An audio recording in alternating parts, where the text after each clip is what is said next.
बिस्मिल्लाहिर्रहमानिर्रहीम। अजीज़ तुलबा, हमारी आज की discussion binding energy of ionic crystals के बारे में है। हमारा ये लेक्चर हमारे chapter binding energy in solid की कंटिन्यूएशन है। तो सबसे पहले हम अपने प्रीवियस लेक्चर पर एक नज़र डालेंगे और उसके बाद आज की डिस्कशन को आगे लेके चलेंगे। तो कल का जो लेक्चर था हमारा, उसमें हमने ये देखा था कि जो बॉन्डिंग है सॉलिड की, उसका क्रिस्टल स्ट्रक्चर के बनाने में क्या रोल है, किस तरह से जो एटॉमिक अरेंजमेंट है वो एटम्स के दरमियान इंटरेक्शन पे डिपेंड करती है। और उसमें हमने इंटरेक्शन को स्टडी किया था, बाइंडिंग एनर्जी की डेफिनेशन की थी कि जो मिनिमम एनर्जी रिक्वायर्ड होती है एटम्स को ब्रेक करने के लिए या एटम्स को बाइंड करने के लिए, उसको हम एनर्जी ऑफ कोहेशन भी कहते हैं, डिसोसिएशन एनर्जी भी कहते हैं और बाइंडिंग एनर्जी भी कहते हैं।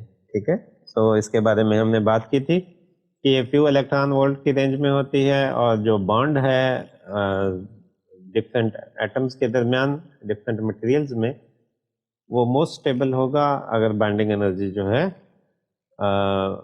जो लार्जर होगी। तो जितनी ज़्यादा एनर्जी रिलीज होती है किसी बॉन्ड को बनाने के लिए, तो बॉन्ड की स्ट्रेंथ है वो उतनी ज़्यादा होती है। तो हमने ये कहा था कि जो डिफरेंट बॉन्ड्स बनते हैं सॉलिड मटेरियल्स के अंदर, वो डिपेंड करता है कि चार्ज डिस्ट्रीब्यूशन किस तरह की है और वो चार्ज डिस्ट्रीब्यूशन डिफरेंट एटम्स के अंदर किस तरह एक दूसरे के साथ इंटरेक्ट करती है। तो इस बेस पे हमने कहा था कि जो बॉन्ड्स हैं क्रिस्टल के अंदर, उनको हम 5 कैटेगरीज में जो है वो डिवाइड करते हैं। इन 5 कैटेगरीज में फर्स्ट 3 जो है ये प्राइमरी बॉन्ड कहलाते हैं और जो लास्ट 2 आपके सामने हैं ये आमतौर पे सेकेंडरी बॉन्डिंग कहलाते हैं। तो आयनिक बॉन्ड के हवाले से हमने ये कहा था कि एक एटम जो है वो अपना इलेक्ट्रॉन जो है वो ट्रांसफर कर देता है दूसरे एटम को, जिसकी वजह से दोनों जो है वो आयन बन जाते हैं। एक जो इलेक्ट्रॉन लूज करता है वो पॉजिटिव आयन बन जाता है और जो इलेक्ट्रॉन गेन करता है वो नेगेटिव आयन बन जाता है। तो इन दोनों आयन्स के दरमियान एक अट्रैक्शन की फोर्स जो है वो आ जाती है, जो इन दोनों आयन्स को आपस में बाइंड रखती है।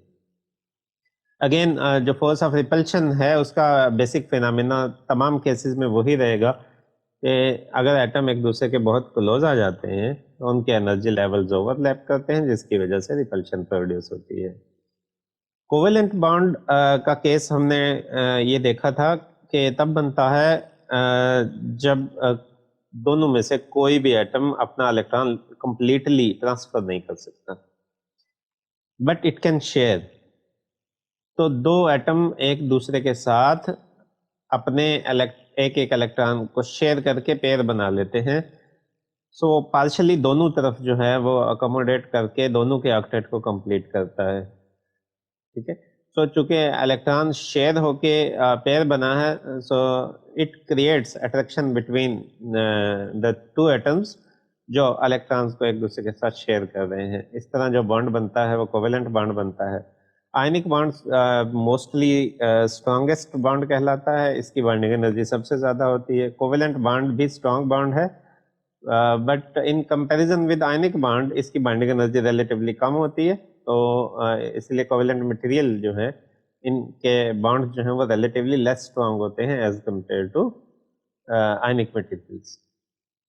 मेटेलिक बॉन्ड की अगर बात करें तो ये मेटल्स में होता है, जिनके वैलेंस इलेक्ट्रॉन जो है वो हम उन्हें कहते हैं कि ये फ्री इलेक्ट्रॉन्स हैं। सो चूँकि मेटल जो है वो सॉलिड होती हैं, तो इनके पॉजिटिव न्यूक्लियाई जो हैं वो तो रिजिड हैं, अपनी जगह पे फिक्स हैं। इनके इलेक्ट्रॉन जो हैं वैलेंस शेल के वो फ्री हैं। ठीक है, सो वो अपने न्यूक्लियाई के साथ बाउंड नहीं हैं। तो मेटल के अंदर जो फ्री इलेक्ट्रॉन्स हैं they are in the form of cloud. तो वो क्लाउड जो है इलेक्ट्रॉनिक क्लाउड जो है वो थ्रू आउट द मेटल जो है वो मूव करता है। तो इसलिए हर एक मेटल के न्यूक्लियाई को न्यूट्रलाइज होने के लिए 8 इलेक्ट्रॉन तो चाहिए हैं, लेकिन चूंकि कोई भी 8 उसके साथ बाउंड नहीं है, सो वो पार्शली चार्ज लेता है क्लाउड से और अपने आप को न्यूट्रलाइज करता है, जिसकी वजह से अट्रैक्शन जो है वो प्रोड्यूस होती है। ठीक है, so partial sharing of electron अगर है एटम्स के दरमियान, पार्शली मतलब एक इलेक्ट्रॉन कंप्लीटली उस एटम के साथ बाइंड नहीं होता, बल्कि उसके चार्ज का कुछ हिस्सा जो है वो उसकी चार्ज की कमी को अकोमोडेट करता है। ठीक है, तो इस तरह की जो बॉन्डिंग है हम उसे मेटेलिक बॉन्डिंग कहते हैं, ये मेटल्स में हमें नजर आती है। इस तरह इनर्ट क्रिस्टल्स के अंदर या इनर्ट गैसेस के अंदर जो इंटरेक्शन हमें देखने को मिलता है, that is van der Waals interaction. Van der Waals interactions में डाइपोल्स बनते हैं। एटम्स नॉर्मली जो है वो अपने आप को डी शेप करके डाइपोल्स बनाते हैं। सो डाइपोल डाइपोल इंटरेक्शन को हम वंडरवाल इंटरेक्शन कहते हैं। इसी तरह हमने हाइड्रोजन बॉन्डिंग के बारे में पढ़ा था, ये हमें आइस में नजर आती है। नॉर्मली वाटर में सिंपल कोवेलेंट बॉन्ड होता है हाइड्रोजन और ऑक्सीजन का, लेकिन आइस में जब आप जाते हैं तो बेसिकली हाइड्रोजन ज़्यादा इलेक्ट्रोनेगेटिव एलिमेंट ऑक्सीजन के साथ जब बॉन्ड बनाती है, तो इलेक्ट्रॉन का ज़्यादा स्टेज जो है वो ऑक्सीजन की तरफ होता है। ठीक है, इस वजह से हाइड्रोजन की जो साइड है उस पर पार्शली पॉजिटिव चार्ज जो है वो डेवलप हो जाता है, क्योंकि इलेक्ट्रॉन का स्टे हाइड्रोजन के पास कम है, ऑक्सीजन के पास ज़्यादा है। तो इफेक्टिवली मोर नेगेटिव चार्ज जो है वो आपको ऑक्सीजन की तरफ नजर आएगा, तो इस तरह इट मेक्स अ डाइपोल। ठीक है, तो इस तरह डिफरेंट जो वाटर मॉलिक्यूल्स के जो डाइपोल्स बनेंगे वो एक दूसरे के साथ जो इंटरेक्ट करेंगे उसे हम हाइड्रोजन बॉन्डिंग का नाम देंगे। तो ये हमारी कल की डिस्कशन थी, प्रीवियस लेक्चर की समरी थी। इसी की बेस पे अब हम जो है वो अपनी डिस्कशन को, बाइंडिंग एनर्जी की डिस्कशन को आगे लेके चलते हैं। तो आज का हमारा टॉपिक है binding energy of ionic crystals. So previous lecture में जब हम बाइंडिंग एनर्जी की डिस्कशन कर रहे थे, तो हमने वहां पे डिस्कशन की थी दो एटम्स की। तो हमने कहा था क्रिस्टल के अंदर जो एटम है वो मल्टीपल एटम से बाउंड होता है, बहुत सारे एटम उसके अराउंड जो है वो फर्स्ट नियरेस्ट नेबर डिस्टेंस पे मौजूद होते हैं जो उसको सराउंड करते हैं।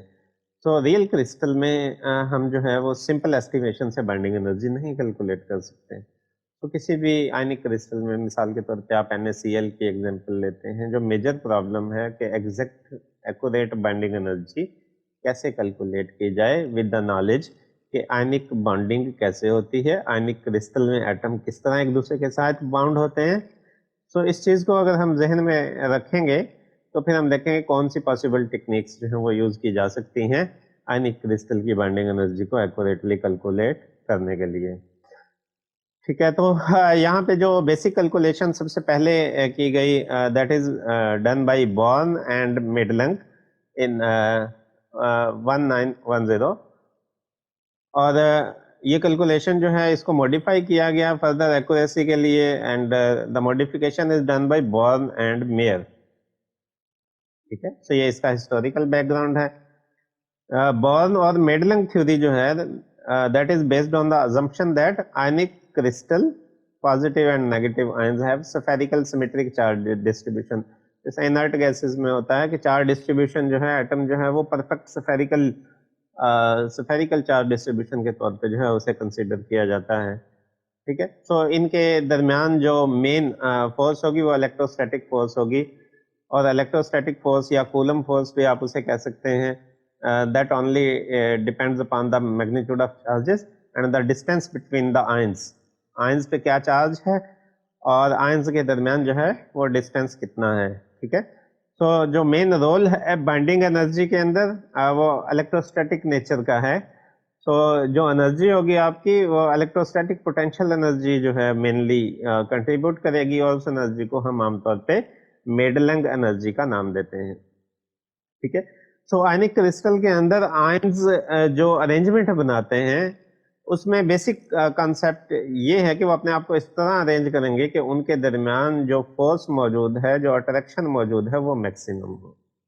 ठीक है, तो आयंस अपने आप को इस तरह अरेंज करेंगे on the basis of their binding energy कि उनके दरमियान जो अट्रैक्शन है वो ज्यादा से ज्यादा पॉसिबल जहां हो सकती है वो हो।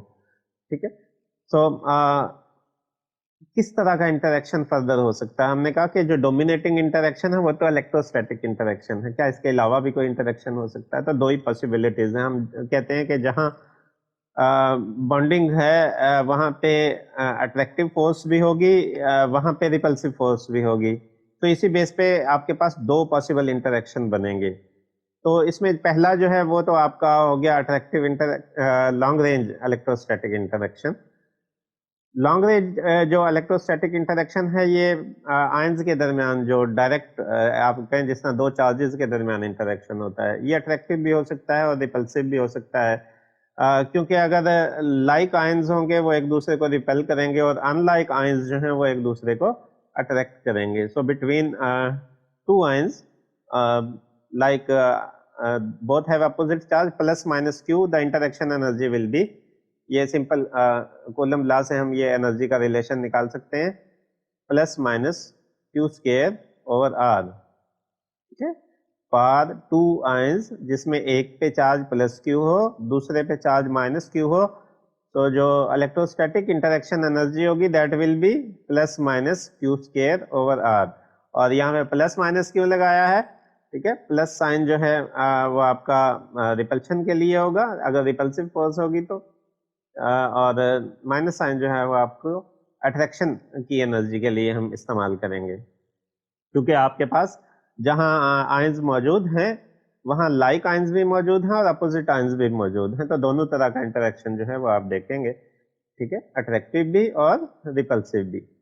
और दूसरा जो इंटरेक्शन है वो आपका शॉर्ट रेंज इंटरेक्शन है। ये जब आपके पास आयंस के दरमियान डिस्टेंस जो है वो बहुत समाल हो, और ये क्यों है? ओवरलैपिंग ऑफ इलेक्ट्रॉनिक क्लाउड की वजह से। ठीक है, सो बॉर्न और मेडलंग ने जो कैलकुलेशन की थी, उन्होंने जो रिपल्शन की इंटरेक्शन एनर्जी थी शॉर्ट रेंज केस में, उसके लिए रिलेशनशिप यूज किया था beta over R power N. यहाँ पे एन जो है ये कांस्टेंट है। ठीक है, और जब मॉडिफिकेशन की गई इसमें तो क्वांटम मैकेनिकल अप्रोच यूज की गई, और क्वांटम मैकेनिकल अप्रोच यूज की गई तो जो आपके पास इंटरेक्शन एनर्जी का रिलेशनशिप था that is lambda exponential minus R divided by rho. R जो है वो आयंस के दरमियान सेपरेशन है।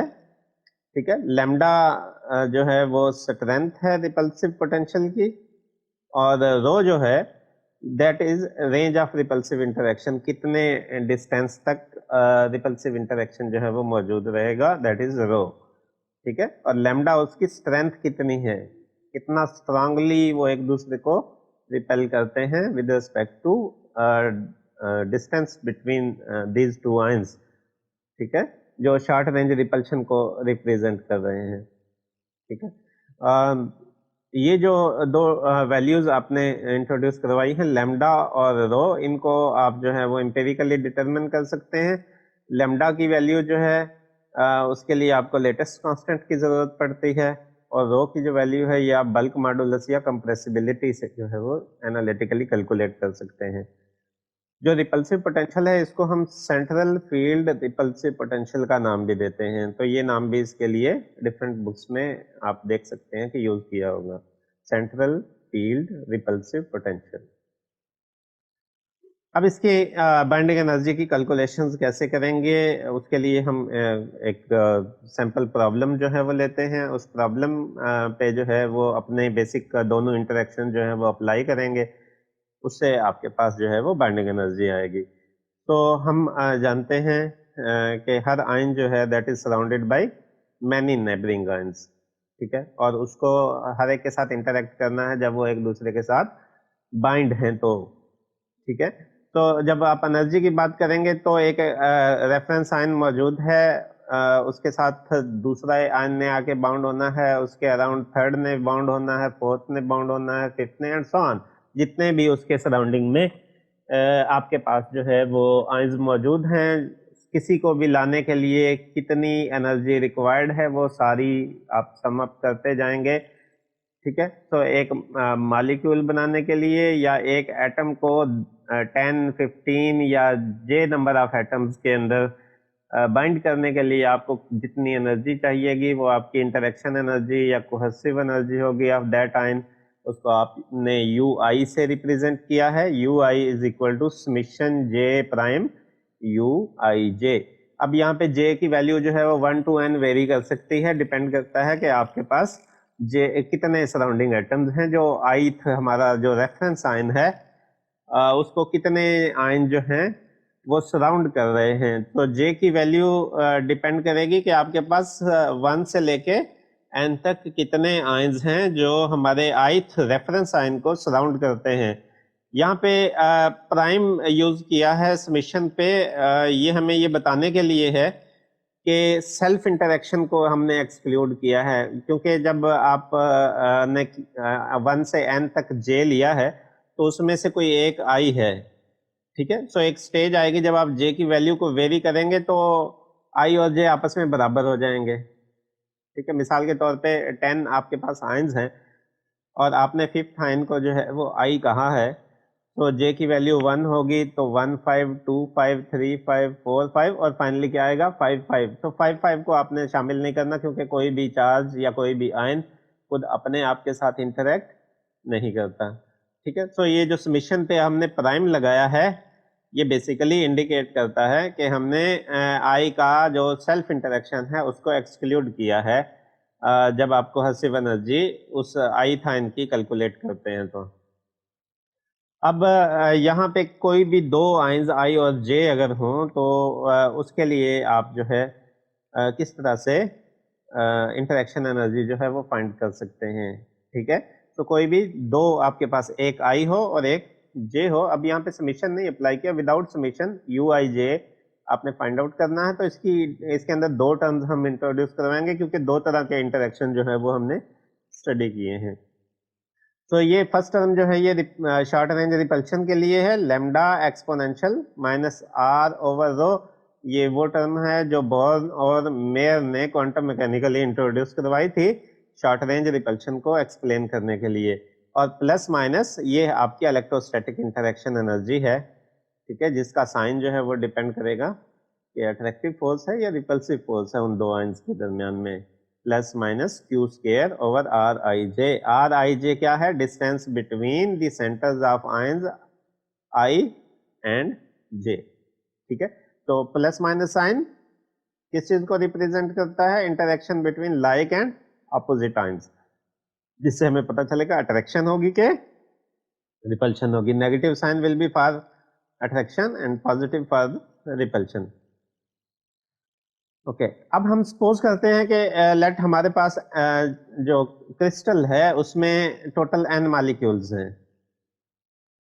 हमारे क्रिस्टल में टोटल n मॉलिक्यूल्स हैं, मॉलिक्यूल की बात कर रहे हैं। तो इसका मतलब n पॉजिटिव आयंस हैं और n हमारे पास नेगेटिव आयंस हैं, जो आपस में मिलके n मॉलिक्यूल्स बनाते हैं। n पॉजिटिव n नेगेटिव, एक पॉजिटिव और एक नेगेटिव मिलेगा तो एक मॉलिक्यूल बनेगा, ठीक है। तो ये आपके पास जो है वो केस है। Total number of molecules n है, जिसमें n पॉजिटिव आयंस हैं और n नेगेटिव आयंस हैं। एक मॉलिक्यूल यू आई जे है, राइट।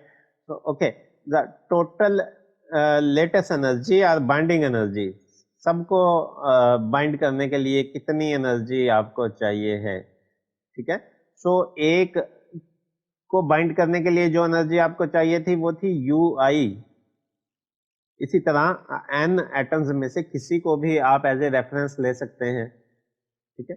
तो आपने n एटम्स को बाइंड करना है, तो एक एटम को बाइंड करने के लिए विद n जितनी एनर्जी चाहिए उसको आप n से मल्टीप्लाई कर देंगे तो आपके पास टोटल बाइंडिंग एनर्जी आ जाएगी, ठीक है। या इसको आप लेटेस्ट एनर्जी भी कह सकते हैं, ठीक है। पूरे लेटेस्ट को बाइंड करने के लिए जितनी एनर्जी आपको चाहिए है तो उसके लिए आपको पहले यू आई जे निकालना पड़ेगा। यू आई जे पे समेशन अप्लाई करके आप यू आई निकालेंगे, और जब आपके पास यू आई आ जाएगा तो आप उसको टोटल नंबर ऑफ मॉलिक्यूल से मल्टीप्लाई कर देंगे। यहाँ पे n पॉजिटिव आयन थे, n नेगेटिव आयन थे, लेकिन हमने 2n यूज नहीं किया, n इस्तेमाल किया है। और इसके बिहाइंड लॉजिक ये है कि जब आप कैलकुलेशन करते हैं तो उसमें जहां आई जे आएगा वहां जे आई भी आएगा। अगर आयन 1 आयन 2 के साथ इंटरेक्ट करता है तो 2 1 के साथ भी इंटरेक्ट करता है, तो हमें दोनों को कंसीडर करने की जरूरत नहीं है, ठीक है। Interaction between ion 1 and 2 is equal to 2 and 1, ठीक है, वो सिंगल इंटरेक्शन है, उसको 2 बार कंसिडर नहीं करना, इसलिए आपने जस्ट एन जो है वो यहाँ पे इस्तेमाल किया है, ठीक है, ताकि एक इंटरेक्शन जो है वो सिर्फ एक बार ही कंसिडर हो सके।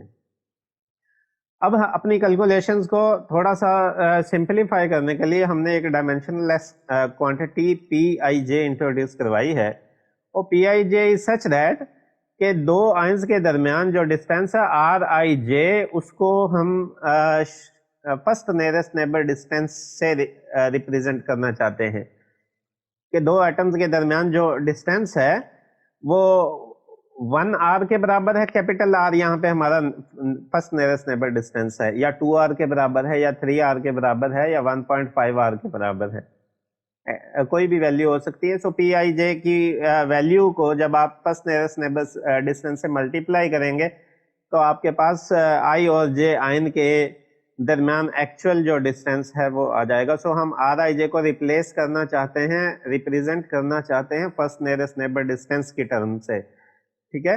मिसाल के तौर पे अगर आप फर्स्ट नियरेस्ट नेबर का केस ले लेते हैं तो इस केस में R I J is equal to R के बराबर होगा, तो इसका मतलब यहाँ पे पी आई जे जो है वो 1 के बराबर आ जाएगा, ठीक है। इसी रिलेशनशिप में पी आई जे को 1 पुट कर दें तो इसका मतलब है कि आई और जे फर्स्ट नियरेस्ट नेबर डिस्टेंस पे लाई करते हैं, ठीक है।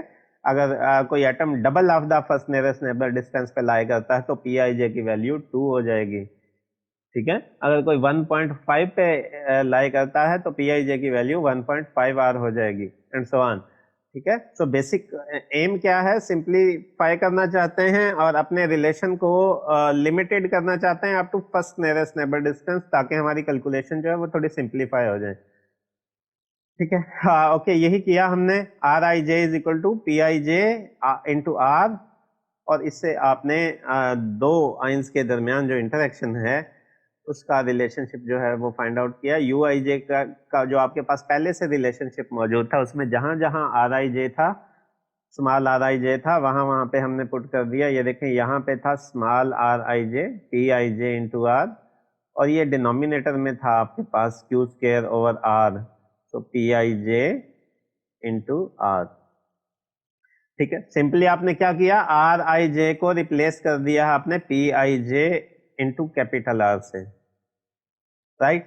तो ये आपके पास यू आई जे जो है वो आ गई, कोई से दो आयंस के दरमियान इंटरेक्शन एनर्जी, ठीक है। ये उसकी पहली repulsive term, short range repulsive term है, और ये इसकी इलेक्ट्रोस्टैटिक टर्म है, ठीक है। अब आपने क्या करना है, सारे सराउंडिंग एटम्स को आपने कंसीडर करना है, जे की तमाम वैल्यू को कंसीडर करना है। तो उसके लिए आप यू आई निकालना चाहते हैं, तो that is summation J prime U I J, right.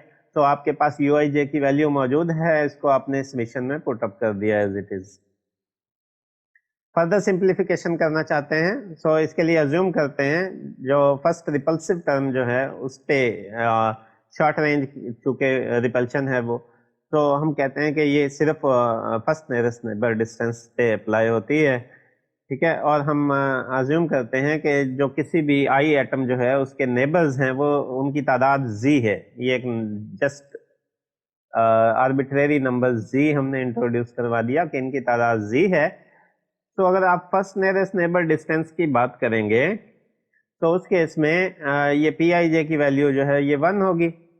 First term में हम ये सिंप्लीफिकेशन कर सकते हैं क्योंकि ये शॉर्ट रेंज है, हम अज्यूम करेंगे कि सिर्फ फर्स्ट नियरेस्ट नेबरिंग एटम जो है उन्हीं के दरमियान शॉर्ट रेंज इंटरेक्शन हो सकता है, जो उससे दूर हैं तो चूंकि शॉर्ट रेंज इंटरेक्शन है तो दूर वाले के साथ तो वो पॉसिबल ही नहीं है। तो दैट इज द रीजन कि पहली टर्म जो है उसमें आपने मेंशन कर दिया कि समीशन फॉर ऑल आयंस जो है वो लेने की जरूरत नहीं है, बल्कि जो करीब तरीन सराउंडिंग के एटम्स हैं सिर्फ उन्हीं के लिए करना चाहिए। तो वही किया हमने, कहा लेट जेड आपके पास जो है वो एटम्स हैं, तो समीशन को हटा के आपने इसको जी से मल्टीप्लाई कर दिया, और जहां पी आई जे था वहां आपने इसकी वैल्यू को 1 पुट कर दिया, ठीक है। सेकंड टर्म को आपने नहीं छेड़ा, एज इट इज रखा, क्योंकि ये लॉन्ग रेंज है, ये सिर्फ फर्स्ट नियरेस्ट नेबर डिस्टेंस के एटम्स के लिए एप्लीकेबल नहीं है, बल्कि ये तमाम क्रिस्टल के अंदर जितने भी जे एटम्स हैं उन पे अप्लाई होती है। ठीक है। तो सिंपली आपके पास ui की वैल्यू आ गई है जी। ये आपने इसको सिंप्लीफाई कर दिया, z lambda exponential minus capital R over rho minus alpha Q square over R. ये अल्फा आपने किस चीज की जगह पुट किया है ये हमने आगे चल के एक्सप्लेन किया है। ठीक है। और टोटल एनर्जी आप निकालना चाहते हैं तो यही जो आपके पास यू आई है इसको आप टोटल नंबर ऑफ मालिक्यूल से मल्टीप्लाई कर दें। सो ये आपके पास आ जाएगा n और ये ब्रैकेट में वही वैल्यू एज इट इज आ गई। और ये अल्फा आपने पुट किया था summation j prime minus plus 1 over T I J. ये देखें आपने इधर माइनस साइन छोड़ा है तो इसलिए ये आपने माइनस प्लस लिखा है। ठीक है। जो चॉइस ऑफ साइन है that depends upon the choice of reference sign, कि जिस साइन को आप बतौर रेफरेंस साइन ले रहे हैं उसका साइन क्या है। If reference sign is positive then the sign of alpha will be negative and vice versa. अगर रेफरेंस साइन जो है वो नेगेटिव होगा तो अल्फा के अंदर ये जो आपने माइनस प्लस लिखा है, ठीक है, अगर नेगेटिव साइन होगा तो इसमें से प्लस लेंगे, अगर पॉजिटिव रेफरेंस साइन होगा तो इसमें से नेगेटिव लेंगे। ठीक हो गया। इसकी अल्फा की जो वैल्यू है that depends upon the latest structure और क्रिस्टल ज्योमेट्री। क्रिस्टल की ज्योमेट्री को यूज करके हम मेडलन कांस्टेंट कहते हैं इसको, इसकी वैल्यू को कैलकुलेट करेंगे। ये करेक्शन फैक्टर है जो फर्स्ट नियरेस्ट नेबर डिस्टेंस आपने चूंकि लिया है फर्स्ट टर्म के अंदर, ठीक है, उसकी वजह से अगर कोई इलेक्ट्रोस्टैटिक इंटरेक्शन पे फर्क आया है तो ये उसको कंपनसेट करके करेक्शन प्रोवाइड करेगा। आगे चलते हैं जी। अब आप at nearest neighbour equilibrium distance पे अगर आप बात करें तो इक्विलिब्रियम डिस्टेंस पे आपको पता है पोटेंशियल एनर्जी की वैल्यू मिनिमम होती है और फोर्स जीरो होती है, और फोर्स की वैल्यू जो है वो slope of potential energy curve के बराबर होती है। यानी कि डेरिवेटिव अगर लें eight equilibrium distance potential energy का तो फोर्स की वैल्यू जो है वो जीरो होती है। सो ये आपने क्या किया, ये रिलेशनशिप यूज किया है। तो ये आपके पास टोटल एनर्जी का जो रिलेशनशिप था उसका आपने जो है वो डेरिवेटिव लिया है। तो ये इसका डेरिवेटिव आ गया G at r is equal to R naught at equilibrium distance. ठीक है, ये जीरो के बराबर इसको पुट किया, इसमें सिंप्लीफाई करके ये एक्सपोनेंशियल वाली टर्म जो है इसकी वैल्यू आपने कैलकुलेट कर ली। Exponential minus R naught over rho is equal to rho alpha Q square over Z lambda R naught square. ठीक है, ये वैल्यू उठा के आप दोबारा ओरिजिनल इक्वेशन में जहां एक्सपोनेंशियल वाली टर्म थी वहां पे पुट कर दें। ये देखिए जेड लैम्डा पहले से मौजूद था, ये एक्सपोनेंशियल वाली टर्म की जगह ये वैल्यू ये एज इट इज इधर आ गई है। बाकी सारी की सारी इक्वेशन हमारी वैसे की वैसे मौजूद है। राइट, इसमें से जो जो वैल्यूज कॉमन थी N alpha Q square over R not common ले ली तो ब्रैकेट्स में आपके पास है 1 minus rho over R not. तो इसको आमतौर पे जो है डोमिनेंट पार्ट जो है इसमें हम कहते हैं कि ज्यादा इलेक्ट्रोस्टैटिक एनर्जी है, इसलिए इसको हम मेडलिंग एनर्जी भी कहते हैं। इस रिलेशनशिप को हम कहते हैं ये मेडलिंग एनर्जी का रिलेशनशिप है। इसमें अगर आप किसी एक आयन जैसे हमने रेफरेंस आयन आई लिया था उसके लिए अगर कैलकुलेशन करना चाहें तो टोटल एनर्जी को आप टोटल नंबर ऑफ मॉलिक्यूल से डिवाइड कर देंगे। एक आयन को अगर आप बाइंड करना चाहते हैं तो उसके लिए आपको कितनी एनर्जी चाहिए। ठीक है, जस्ट एन से डिवाइड किया तो एन यहाँ से जो है वो रिमूव हो गया, तो ये रिलेशनशिप आपके पास आ गया। अब होल कौन सी टर्म डोमिनेट करती है, रिपल्शन डोमिनेट करती है या अट्रैक्शन डोमिनेट करती है, इलेक्ट्रोस्टैटिक अट्रैक्शन डोमिनेट करती है, कौन सी एनर्जी ज्यादा डोमिनेटिंग है, तो उसके लिए देखना पड़ेगा कि ये जो ब्रैकेट्स में टर्म है 1 minus rho over R not, इसका रिजल्ट क्या आता है। तो अगर ये जो रेशो है ये वेरी लेस देन 1 होगी तो जो आपका रिजल्ट है वो प्योरली मेडलिंग कंट्रीब्यूशन होगी, इलेक्ट्रोस्टैटिक अट्रैक्शन या रिपल्शन की वजह से, कूलम इंटरेक्शन की वजह से जो आपके पास एनर्जी आएगी वही आएगी। अगर ये सिग्निफिकेंट हो तो फिर आप कहेंगे कि रिपल्शन का पार्ट है। मिसाल के तौर पे इसने कहा कि अगर रो जो है रेंज जो रो है that is of the order of 0.1 R, ठीक है, 10वां हिस्सा है, तो अगर ये वैल्यू यहाँ पे पुट कर दें तो 1 माइनस 0.09 आ जाएगा, तकरीबन 1 के बराबर है। तो आप कहेंगे कि ओवरऑल जो चीज डोमिनेट कर रही है वो इलेक्ट्रोस्टैटिक इंटरेक्शन है। ठीक है, तो फाइनली यहाँ पे कुछ चीजें जो है वो आपने जहन में रखनी है। इसी कैलकुलेशन के लिए हम कैलकुलेशन बाइंडिंग एनर्जी की कर चुके हैं बॉर्न और मेयर का कॉन्सेप्ट इस्तेमाल करके। तो जो चीज याद रखनी है, कोहेसिव एनर्जी कैलकुलेट कर रहे हैं और कोहेसिव एनर्जी कैलकुलेट की जा सकती है अगर आपके पास इक्विलिब्रियम डिस्टेंस आर नॉट की वैल्यू हो, मेडलन कांस्टेंट अल्फा की वैल्यू हो और रेंज रो की वैल्यू मौजूद हो। अब ये तीन चीजें जो आपको चाहिए हैं ये आप कैसे कैलकुलेट कर सकते हैं। आर नॉट इक्विलिब्रियम डिस्टेंस है, इसको आप एम्पिरिकली डिटरमिन करते हैं, ऑब्जर्वेशन से डिटरमिन करते हैं, एग्जैक्ट गेस करके जो है वो डिटरमिन करते हैं कि इक्विलिब्रियम डिस्टेंस जो है वो कितना होगा जहां पोटेंशियल एनर्जी की वैल्यू मिनिमम हो। रेंज की बात अगर आप करें तो ये कंप्रेसिबिलिटी या बल्क मॉडुलस की वैल्यू यूज करके कैलकुलेट किया जाता है। इसका आगे रिलेशनशिप मौजूद है कि किस तरह आप बल्क मॉडुलस को यूज करके रेंज कैलकुलेट कर सकते हैं। इसी तरह मेडलन कांस्टेंट अल्फा की बात करें तो आगे चल के हम इसकी कैलकुलेशंस करेंगे कि किस तरह से क्रिस्टल की ज्योमेट्री को यूज करके मेडलन कांस्टेंट अल्फा की वैल्यू को कैलकुलेट कर सकते हैं। लें जी, यही हमारी आज की डिस्कशन थी। मैं उम्मीद करता हूं आपको इसकी समझ आई होगी, आपने इससे कुछ नया सीखा होगा। इंशाल्लाह नेक्स्ट लेक्चर के साथ फिर मिलेंगे, तब तक के लिए इजाजत दीजिए। अल्लाह हाफिज।